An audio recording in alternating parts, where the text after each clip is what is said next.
di coffee break, usapang solid, lalaro na laging may dalang good vibes. Alpha Delta Chapter, tibay na alaman, sa Alpha Pi Omega, hindi ka basta member. Welcome to Coffee Break. I am Sis Clement. I'm an Alpha Delta, Apo San Sebastian, 99B, and my co-host, go ahead, Tol. Brother No Words, No Pressure, 96B, Alpha Delta.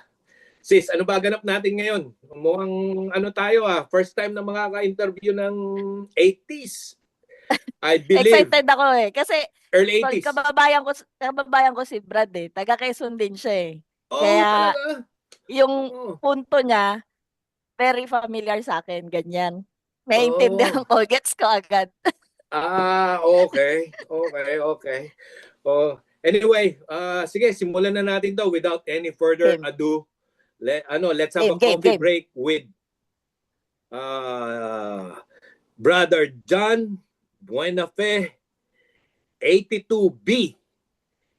Batch name Ebony and Ivory. Tama ba ako doon, brother? Tama ka doon. Musical Tama. yata. Ano ba yun? Sa kanta ba yun? Sa ano? Oh, actually, Ano sa ba yun? kanta Musical. yun. Yun yung sikat na kanta na nung panahon na initiate kami. Si Yun Raymond, kung ba yung mapapansin favorite mo, mo, Tol? di ba maitim si Raymond, ako maputi. Tama-tama sa blending namin, Ebony and Ivory. Yun yung kabatch mo ba, bro? Ah, Kabatch mo? ang kabatch ko si Raymond Balauro. O, Okay. dalawa kayo kaya, Ebony and Ayun ba Ivory. yun? Kala ko favorite song mo. Oh, Ayun ba, Nick ba ang ano nun? Palayaw? si Hindi. Raymond. Oo, hindi. Raymond lang. Nick. Okay. Yeah. Nick Ano ko sa Balauro. Facebook yata yun. Kasi nung magkabatch kami, hindi ko alam na Nick siya. Alam ko Raymond Balauro siya, pero yung iba, Nick ang ano sa kanya. Doon ko nalaman na may Nick siya. Alam ko, yun ang Okay. Nakasama ko siya sa Cardona noong December. Sino? Ganon. Si Brad Nick Balaoron, nagpapansit. Oh, After ng service. Ito lang, di ba ano siya? Buti ano siya, ano pa, ano, kasi mahirap kausap na siya ngayon, di ba't na ano siya? Kasama niya yung sister niya yata yon. Basta may kasama nga siya, tas day yun. Kaya pinapansit niya kami. Oh. After ng Pwede rin service. natin ma-interview yun. Next time. Mm-hmm. Ganon.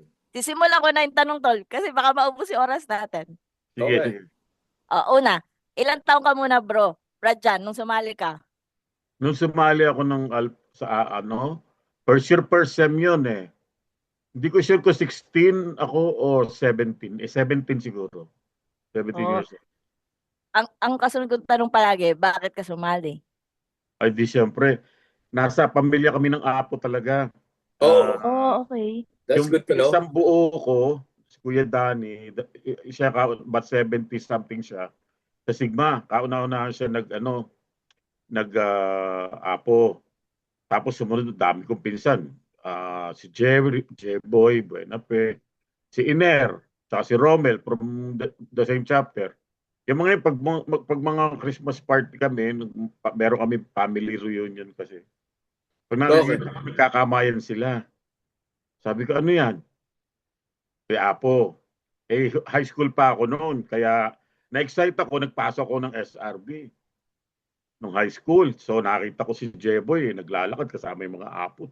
Sigaw na ko, Jeboy, Apo na ako. Anong apo? Junior Apo pala. SRB ako. Okay. Ay sabi sa akin nung naalala ko yung ano pangalan ng Brad na taga-shortcut siya. I forgot his name. Sabi niya sa akin, kinamayan niya ako. Sabi niya sa akin, mag-apo ka ha, pag nag-college ka. So yun, tumanim na sa Tumatak utak na. yun. Pag-enroll ko sa Baste, nagkita kami ni Alex Vidal. Nag-i-enroll pa lang ako noon. Nag-fill up pa lang ako ng application form para makapag-enroll ng first sem. Nakakilala niya, pisa pala si Rommel at si Iner. Sabi niya, papasok ka ba ng apo? Yun ang una kong gagawin. Sabi ko sa kanya, binigyan niya ako ng discount card. Sa mga, hindi ko napagandaan yung discount card sa hamburger chains.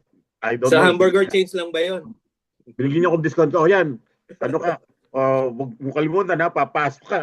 Kaya unang araw pa lang ng school, nabaptize na kagad ako. Maraming salamat sa discount card. Pero ang tagal ng ko. Ang tagal ko bago natapos kasi ang dami namin actually na batch, magkakabatch, 13 kami. Lahat Oh, nag-quit. Si Raymond lang ang dumating in the middle of the sem.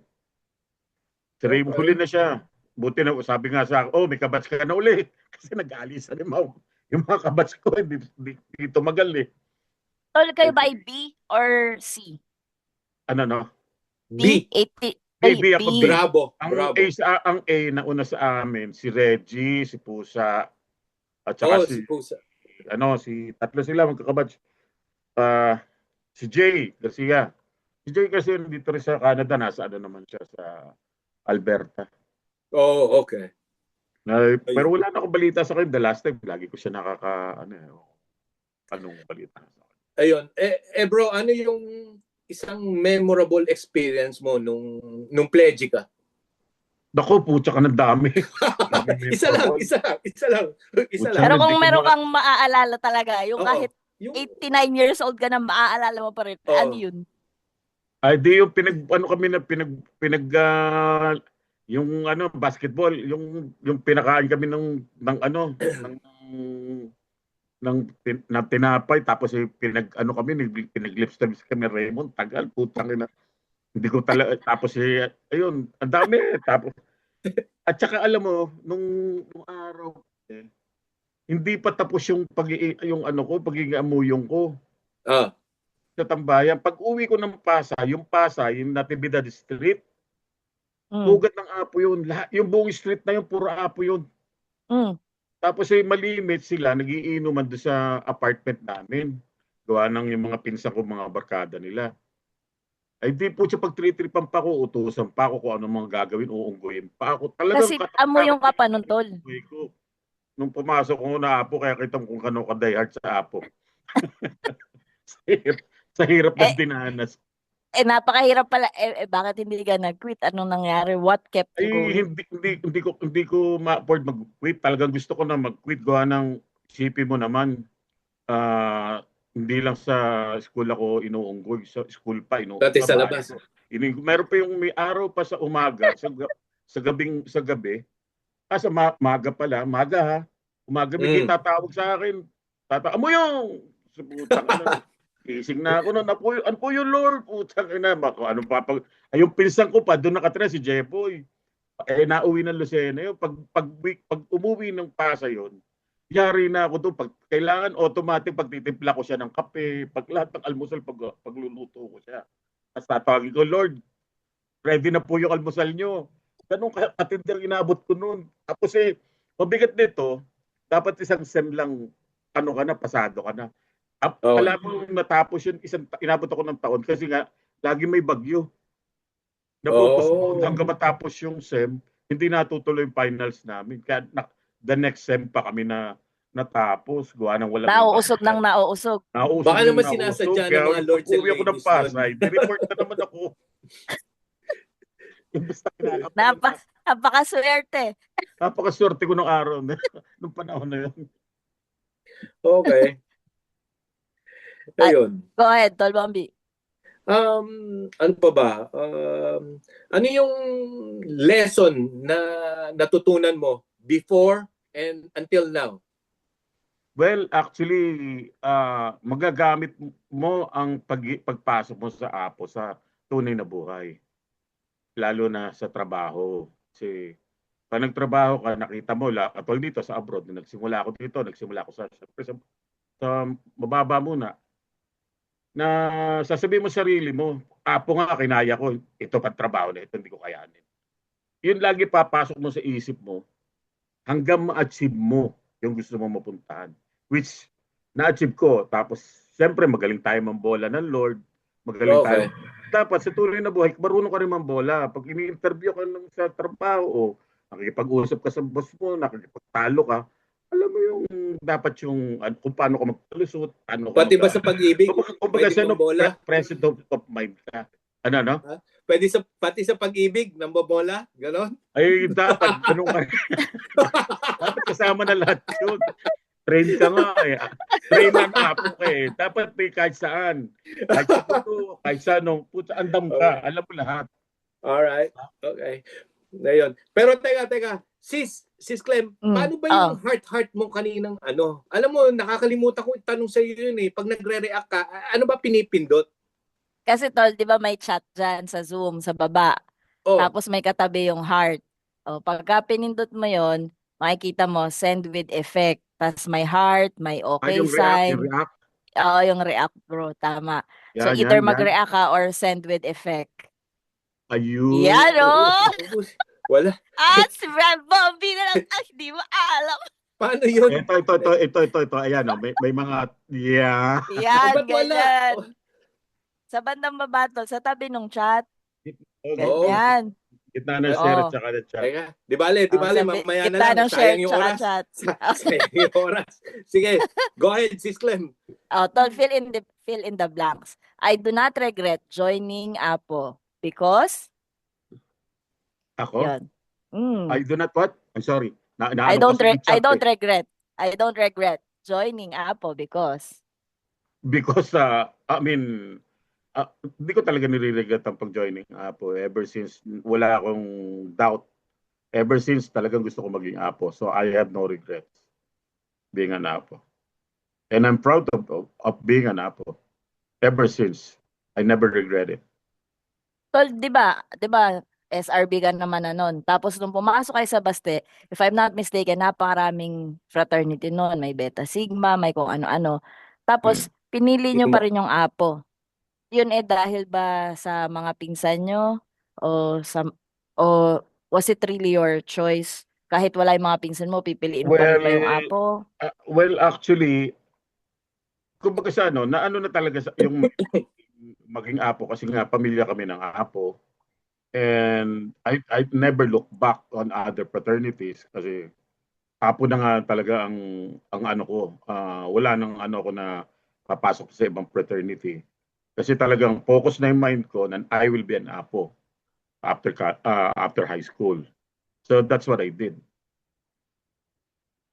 May isa pa akong tanong, I tol. have no regrets.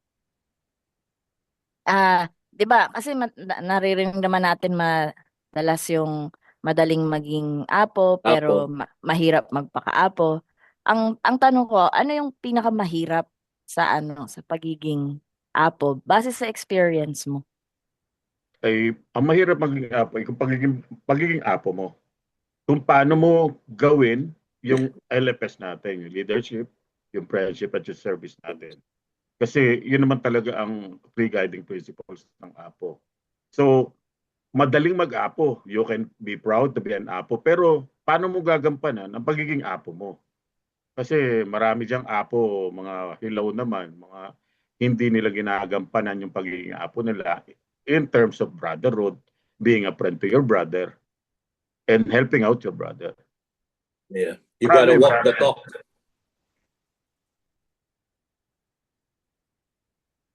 Ayun. Brad Bombi, ikaw naman. Wala na akong may tanong na seryoso eh. Pero may joke ako sa'yo. Brother. Para maiba lang tayo, konti. Sige. Hindi ka pa nagjo-joke na natatawa na kami ha.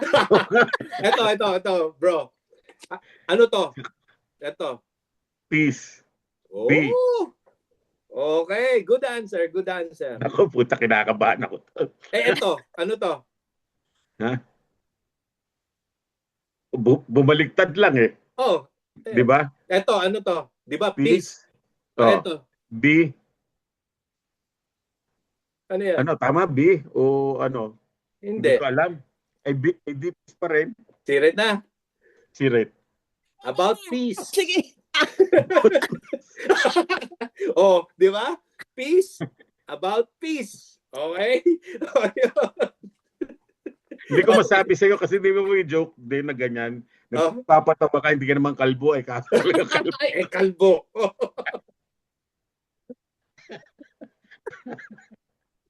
Tol, ito pa yung isa, di ba? Kanina sabi ko, prior to this kasi meron kaming briefing ni Brad dyan. Sabi ko, ito nga ay parang digital na indoctrination na para ma-preserve after we're long gone.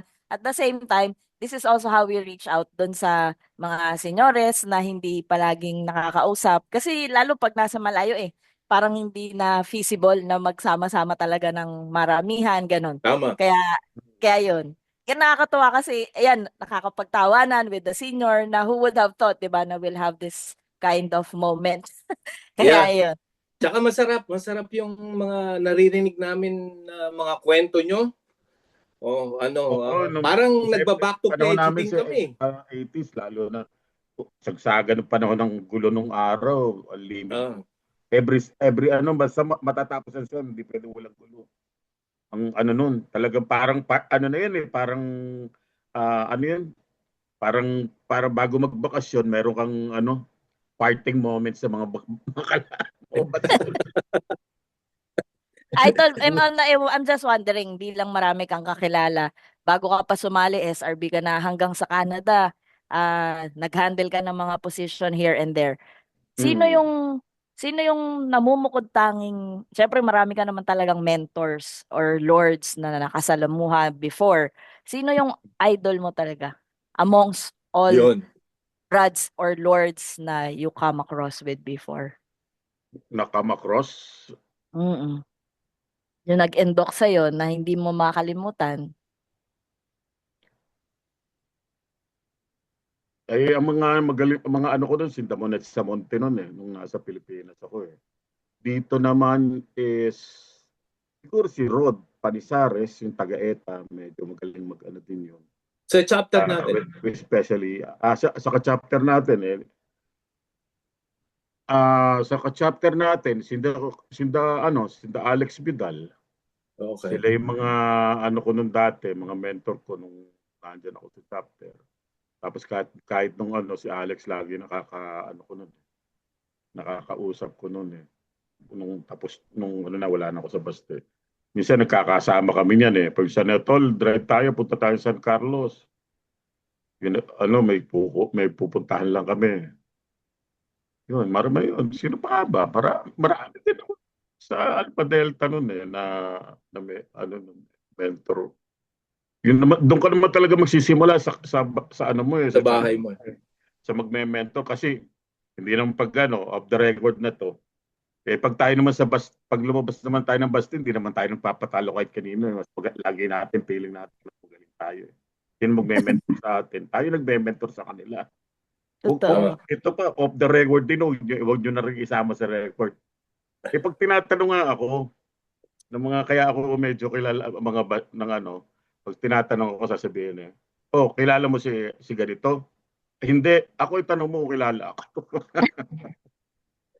Meron tayong last 2 minutes, Tol, for final thoughts. Kung i-indoctrinate mo yung sarili mo, ano sasabihin mo dun sa 16, 18 years old na John Buenafin nung time na pledgee pa siya? Never quit. You just entered the unbroken circle of Alpha Phi Omega. You will never regret this. Good answer. Thank you, Tol. Thank you. Thank you. This was a quick invite pero pinaunlakan mo kami kaya maraming salamat. Maraming salamat. Anytime, sis. Kayo naman ba Alpha Delta pa? At dahil dyan, makikita ka sa YouTube. Baka mag-viral ka, Tol. Ha? Magbabiral Baka mag-viral ka. Pupunta ka, dadaling ka namin sa YouTube. So, ayun. Anyway, dito po nagtatapos ang ating coffee break. Maraming salamat sa iyo, brother. Cheers, mo yung cheers. peace natin about peace, okay? About peace. Cheers. At saka thank you rin kay Sis Aga. Siya ang ating sis behind the camera. Yeah. Okay. Sis Aga, thank you. Kamusta? O nga pala, may isa pa nga pala. Ba't di nagsasalita? Siya yun. Ayun, siya nag-e-edit. Ayun. Okay. So, medyo Lagi mga ko bawal na- sinabi ko yung mga basura, huwag nyo isama doon. Makinig pa ng mga basura. okay. Ayun. Lagi po nating tatandaan, itapon ang mali. Pulutin natin ang tama. Yan lagi. Pusong Pusong apo, apo, dugong dugong baste. baste. Yun. Maraming salamat po. Okay. Coffee break, usapang tunay.